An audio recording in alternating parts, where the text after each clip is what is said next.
Welcome to A War Within Season 1 Mythic Plus Guide to Mistweaver Monk. My name's Ninja7, let's get into it. And let's start off with our stats. So as you level your character, you want to push your intellect or your item level above all of your secondary stats. It's a primary stat for a reason. It gives you the most benefits. After that, though, you can start looking at secondary stats, and our best secondary stat is haste. This makes our burst windows more fluid, it reduces the cooldown of our core spell Rising Sun Kick, and it just allows us to react faster as a healer and just provides more throughput than the rest of them, to put it simply.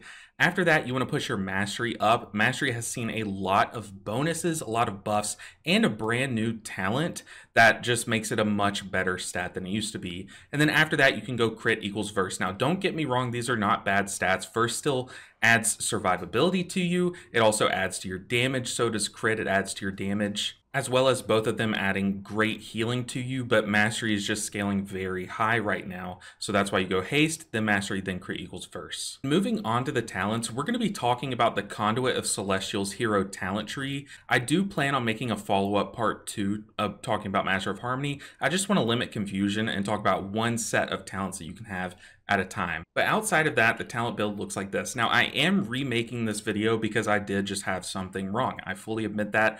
There are two very key spells that we play around primarily, and those are both Jadefire Stomp and Rising Sun Kick, and you'll notice that a lot of the talents that we take are in order to either maximize these or have them up as often as possible, or to make them do the most damage, and August Dynasty is the perfect example of that. Jadefire Stomp is a very powerful spell that does damage to enemies that it shoots through and heals allies that it shoots through, so it can rack up a good amount of damage and healing when you press it.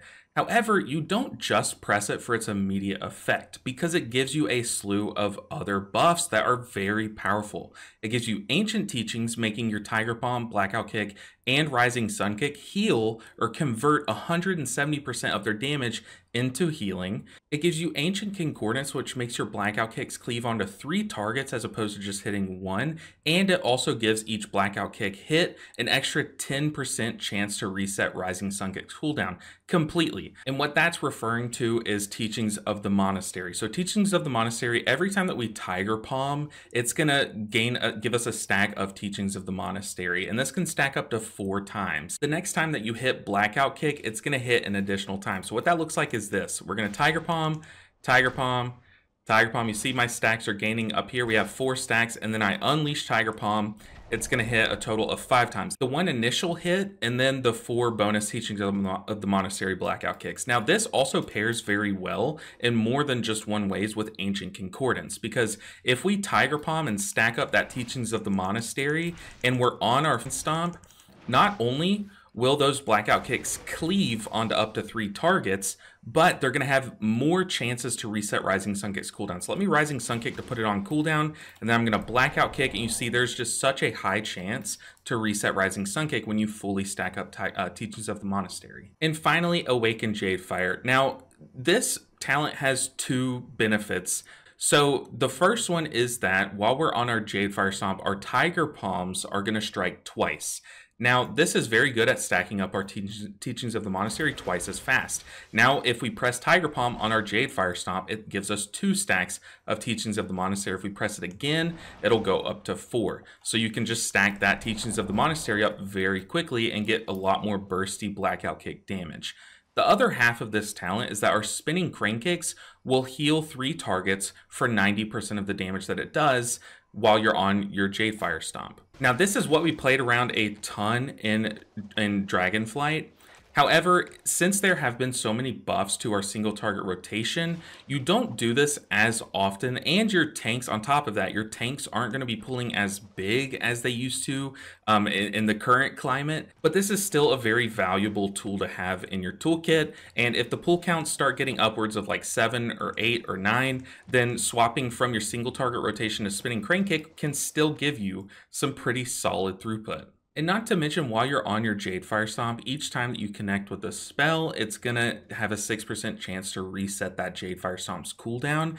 And since this is such a core ability, you want this available at almost any point, because you don't want to be moving between packs. Like, say we kill this pack, but I had just refreshed Jade Fire Stomp, we kill this pack and we're moving over here, then I'm gonna come to this pack with my pants down. So instead we take Chi Burst, which it's not perfect. It doesn't give you a 100% chance to reset Jade Fire Stomp's cooldown. However, it is coded weird to where it does flip that coin, that 6% chance for each target that it passes through. So if you just need to shoot this, if you just need your Jade Fire Stomp off cooldown, you can shoot Chi Burst through as many allies and enemies as possible. You see there I didn't get it because I only shot it through 2. But you can shoot this through your allies as they run to the next pack, and even shoot it to the next pack to give your Jade Fire Stomp the best chance of being reset. Outside of Jade Fire Stomp, there's a lot of valuable talents and core synergies on this talent tree. We take Shayloon's Gift because it is a powerful cooldown and it allows us to get down to Rising Mist very effectively. So Rising Mist is another talent that just adds value on top of pressing Rising Sun Kick. It extends all of your active Mist HOTS on your allies by 4 seconds, and it can up to double them. So that means that our 2 HOTS, Renewing Mist and Enveloping Mist. Renewing Mist is a 20-second HOT, but during that lifetime, it can get a ton of value thanks to Invigorating Mist. So if we cast Vivify, then every ally with Renewing Mist on them will also get a cleave heal from Invigorating Mist. So as you can see, having a longer lasting Renewing Mist is just very powerful and very efficient. Enveloping Mist, though, is only a 7-second high. It's normally 6 seconds, but thanks to Mist Wrap, it is boosted a bit, and it lasts 7 seconds. But we can up to double this with just 2 Rising Sun Kicks with Rising Mist. And this hot packs a punch. This is a very powerful hot. So this is a very good hot to get practice at maintaining on your tank as much as you can. At least if you know you're coming up to a difficult tank buster pool, having Enveloping Mist rolling on your tank will just boost their survivability, because not only is it a powerful hot, but it also enhances the amount of healing that they receive from your direct heals. And then finally, Rapid Diffusion. Every time we Rising Sun Kick or Enveloping Mist, but in most cases it's Rising Sun Kick, we're going to spawn a 6-second duration Renewing Mist onto an ally. So if I Rising Sun Kick this dummy, not only does it do big damage, and if I had Ancient Teachings active, it would have healed my allies, but it also applies a short duration Renewing Mist. So couple that with Rising Mist, and you're going to have pretty solid hot coverage, pretty solid Renewing Mist coverage throughout a pool, as long as you're pressing Rising Sun Kick more often. And then the final talent that we're going to talk about that is just very core to our build, it's actually a new talent, and that is Crane Style. So every time that we Rising Sun Kick, we already know all the benefits that it gives us, but now it also kicks up to Mastery procs. Spinning Crane Kick and Blackout Kick also have a chance to do this, but they can only proc once per button press. So what I mean by that is if I stack up my Teachings of the Monastery all the way and I'm cleaving onto an extra dummy, and then I press Blackout Kick, Crane Style can only proc up to once there. So Rising Sun Kick is what gives us the most value from Crane Style. And for that reason, we do have one point that has traditionally been a throwaway point. A lot of times we used to put it into Secret Infusion, or some people put it into Focus Thunder. Some people are nowadays putting it into Pool of Mist so that you can just cycle your Renewing Mists. If you get unlucky with those Teachings of the Monastery Rising Sun Kick resets, you can just use your 3 charges of a Renewing Mist to just guarantee shaving time off that cooldown. That is fine too. But thanks to all the mastery buffs and all the bonus mastery procs that you're going to hit, I like to personally put my throwaway point into Resplendent Mists. Now moving on to your core rotation, what are the spells that you're going to be spending your most time casting? Well, that is simply Jade Fire Stomp, Rising Sun Kick, Blackout Kick, and Tiger Palm. You're going to be cycling this rotation as much as you can, only interrupting it to do a certain few things like spot healing or dispelling, but we'll get into that. So what does your core rotation look like? Well, you want to keep Jade Fire Stomp down often enough to refresh your Ancient Teachings buff. If you let this 15-second buff fall off, then you're just losing value on every global that you're going to be pressing after that. So press this often enough to maintain that buff and stand on your Jade Fire Stomp. You are just a much more powerful version of yourself while you're on your Jade Fire Stomp. After making sure that you maintain your Ancient Teachings buff with Jade Fire Stomp, which you always want to be on that Jade Fire Stomp because you're just a much more powerful version of yourself, then you want to press Rising Sun Kick as often as possible. As soon as it comes off cooldown, or if you get a reset, you press this button because it does so many things. So you want a Rising Sun Kick, and then you want a Tiger Palm once to stack up your Ancient Teachings, and then Blackout Kick. Tiger Palm, Blackout Kick. Rising Sun Kick, Tiger Palm, Blackout Kick. This will give you the most amount of global cooldowns that you press spent on casting Rising Sun Kick, which will just convert to a lot more healing throughout a dungeon. So once again, that's making sure that you always have your buffs active, and then Rising Sun Kick, Tiger Palm. Oop, that buff fell off, so we're going to recast it. Blackout Kick, Rising Sun Kick, Tiger Palm, Blackout Kick. And you just rinse and repeat until something else comes up. Now, what can come up? Well, as a healer, you should probably know that a lot of things kind of happen throughout a dungeon. Like maybe a debuff is put on one of your allies and you need to dispel that. Or maybe a cast is about to go off, so you can use Spear Hand Strike since it's such a low cooldown kick to stop that cast. You can even use Leg Sweep, which is your AoE stun.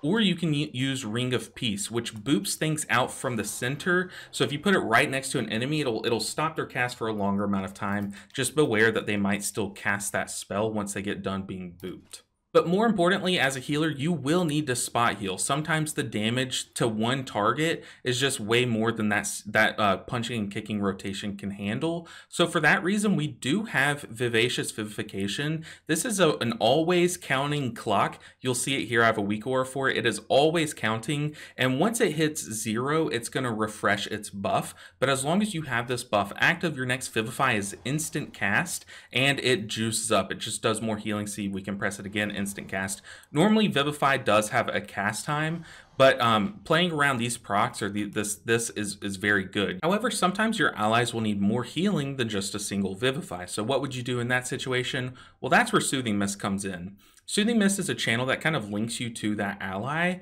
and you can spam heals into them. You can cast Enveloping Mist and Vivify instant cast without, the channel time.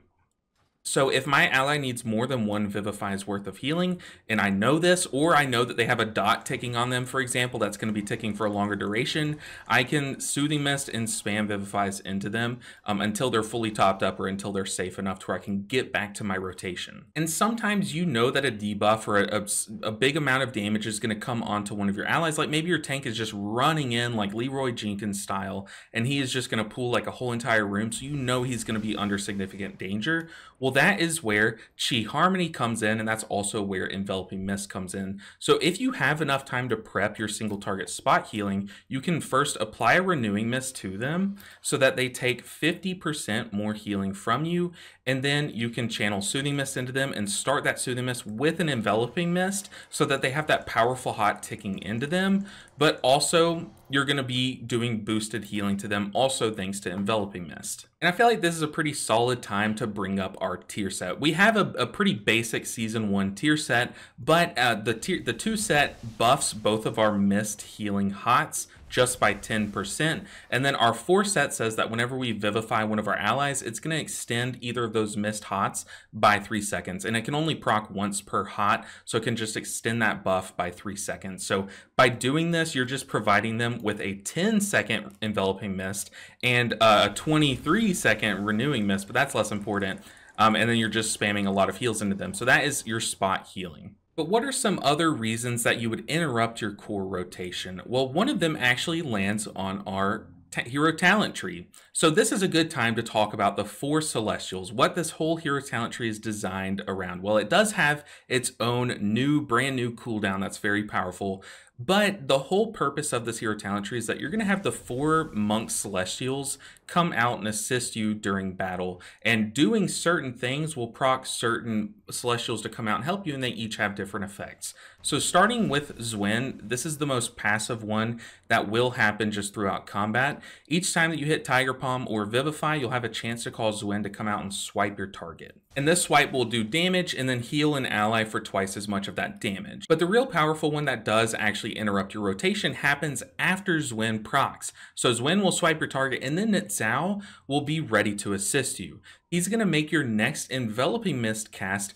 cost half as much time to cast, and then after you cast it, he's going to put a shield onto all of your allies. Now this is just a small 3% shield on your allies, but that 3%, you guys can probably attest to this, you've survived at like 1% health before. That shield can add up and it can really save your group, and it can just do a lot of healing throughout a dungeon if you catch these procs. So for that reason, I do have a massive weak aura right in the center of my screen right here. Aha, okay, so you can see it procs right here. It's a giant weak aura, and it just tells me, hey, your next enveloping mist cast will be quick to cast, and you're going to get shielded for it. So then I cast Enveloping Mist, you saw how quick it was, and boom, we have a 10-second shield. So you do want to catch these as often as possible because you don't want to sit on this buff and just forget about it and not cast Enveloping Mist and just not get this shielding. So if you don't have any good targets, like no one is taking significant damage over the rest, then you can just default to putting these Enveloping Mists on your tank. But also don't be afraid to sit on this buff for a few seconds if you know a large slam is coming. The rest of this talent tree is full of a bunch of passive talents. So Temple Training will boost your Vivify and Enveloping Mist healing by a further 6%. So that just adds a lot more throughput to us. Restore Balance makes it to where when we press Chi-Ji, which is one of our cooldowns, we're going to have a refreshing Jade Wind swirling around us. Now that refreshing Jade Wind is pretty important because it can also proc Chi-Ji to come and assist us. It's not the same Chi-Ji that's on our normal talent tree, but when this Chi-Ji comes to assist us, it gives us a Mana Tea stack and then also heals 5 of our allies for a small proc. And the final Celestial that can assist you is Yu'lon, which happens after you consume 20 stacks of Sheilun's Gift. Once you do that, once you consume that 20th stack of Sheilun's Gift, Yu'lon's going to come out and assist you for 8 seconds, and she's just going to shave time off of your Renewing Mist, Rising Sun Kick, Life Cocoon, and Thunder Focus Tea cooldown, which this does pair very well if you opt to go with the Pool of the Mist talent, because that can just shave time off of your Renewing Mist charges and your Rising Sun Kick at the same time, leading to a lot of healing. So this one is very powerful. However, the ones that you're going to be proccing the most often is Zwin and then thus Nutzao. But now let's move on to our cooldowns, because we've already brought up our hero talent tree and we've already brought up things like Sheilun's Gift and Chi-Ji, so we might as well dive right in. And we're going to start off with our brand new one, Celestial Conduit. This makes you a beacon of healing and damage. Basically, you're a moving beacon and it pulses out damage and healing around you. The healing and the damage both scale off of the amount of allies that you're hitting. So if it wasn't obvious enough to just try and hit all of your allies with this, then now it should be knowing this. So I'll show you what it looks like. You just become a beacon of damage and healing. If we had allies around, they'd be getting healed too. But it's a very sick ability, and it actually does a surprising amount of healing if you can scale it up all the way with hitting your allies.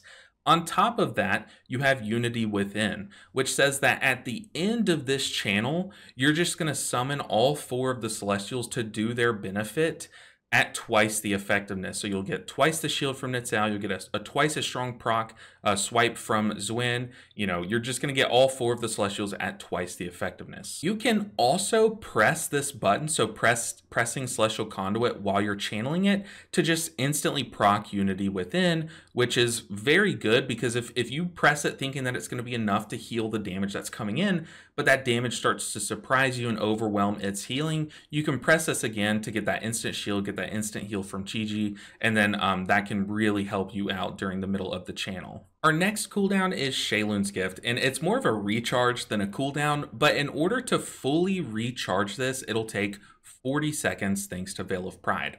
How Sheilun's Gift works, let me make sure I'm in combat, but while you're in combat, you're going to be slowly spawning all of these puddles of mist, and you can actually see one right here.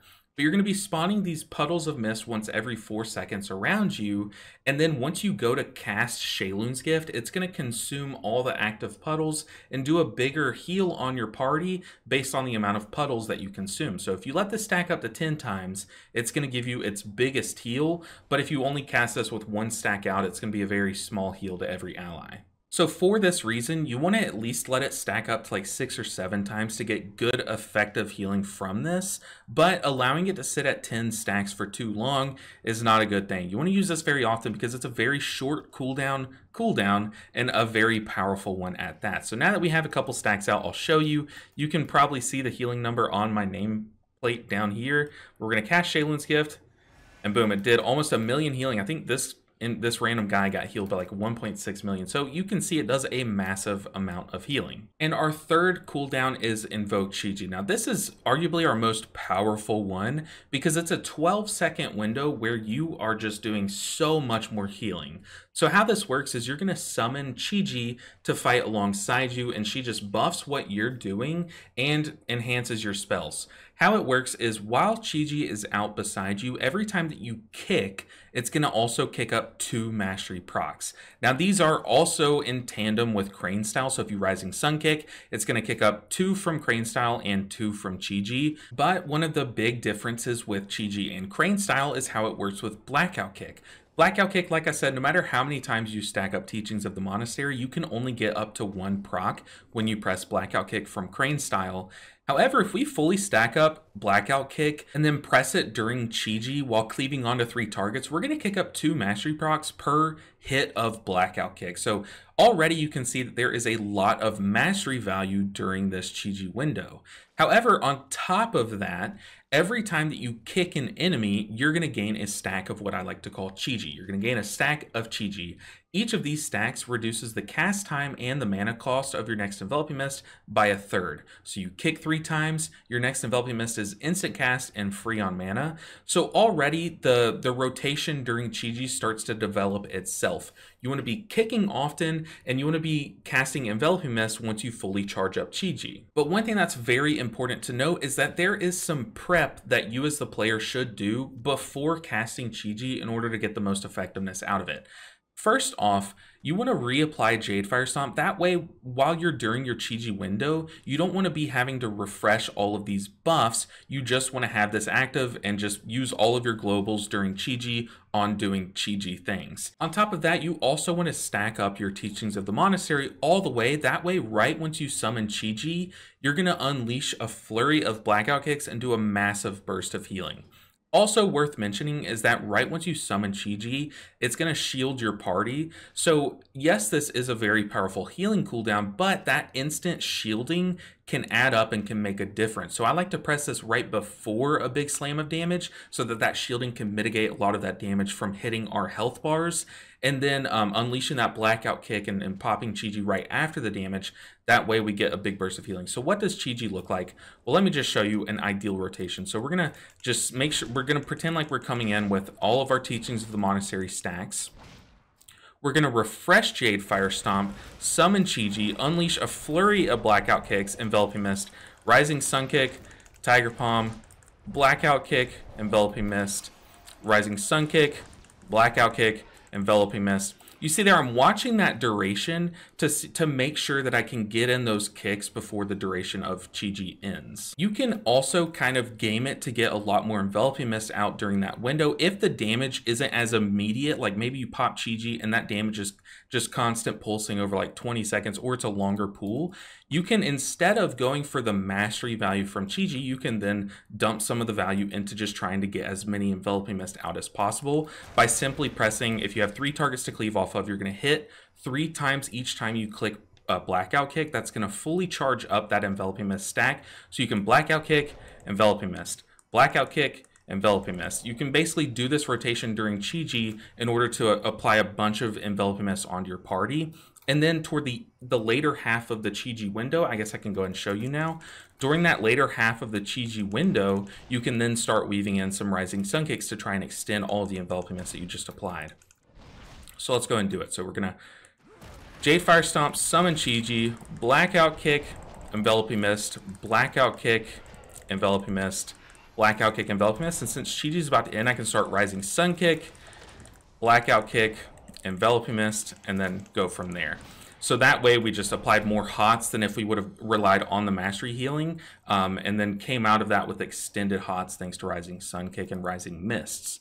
However, like you can see, there's a lot of variation in Chi-Ji. You can lean more into the immediate impact healing that you're doing by Tiger Palming and then Blackout Kicking during Chi-Ji so that you're kicking up a lot more mastery procs, or you can lean more into the hot healing and that lasting effect of Chi-Ji. And then our final AoE cooldown that I want to talk about is Revival. The moment you click this, it's going to do a big chunk of healing onto all of your allies, and it's going to act as like a mini Mass Dispel. It's going to clear up to 3 harmful magic, poison, and disease effects. So the ideal use of this spell is after you take a big slam that also applies a debuff, like some kind of magic debuff to your allies. That way you can kind of get the maximum efficiency from the spell, but don't be afraid to use this in tandem with one of your other cooldowns if you just need that extra boost of healing. Outside of that, I mean, that is the core rotation and all of the cooldowns and everything. You do have some utility buttons that are worth going over. Life Cocoon is a giant shield that you put on one of your allies, so use this to save an ally or to preempt damage. So if you know your tank is once again just running in like Leroy Jenkins, put Life Cocoon on them, make sure that they are safe at least so they can build up their resource or something like that. You also have Mana Tea, which as you use your mana, you're going to gain stacks of Mana Tea. You see here I have 4 stacks. I'm about to lose them. Not for the video. Ah, we lost them. But as you fight, you're gonna and use your mana, you're gonna be gaining stacks of Mana Tea. This is very good to use while you're walking between pools. You know, we just killed this pack. I'm walking up to this one. I can be sipping my Mana Tea, restoring some of my mana, and also as we fight this pack for the first bit, depending on how many stacks I drink, I'm gonna have mana reduced spells. On top of that, another great way to spend your time between moving between packs is by just applying your Renewing Mist charges. You don't want to sit at both of these charges. You have 2 of them. You don't want to sit at these, so just applying these between pools is a great time to do so because they last 20 seconds, so they're going to persist throughout this fight.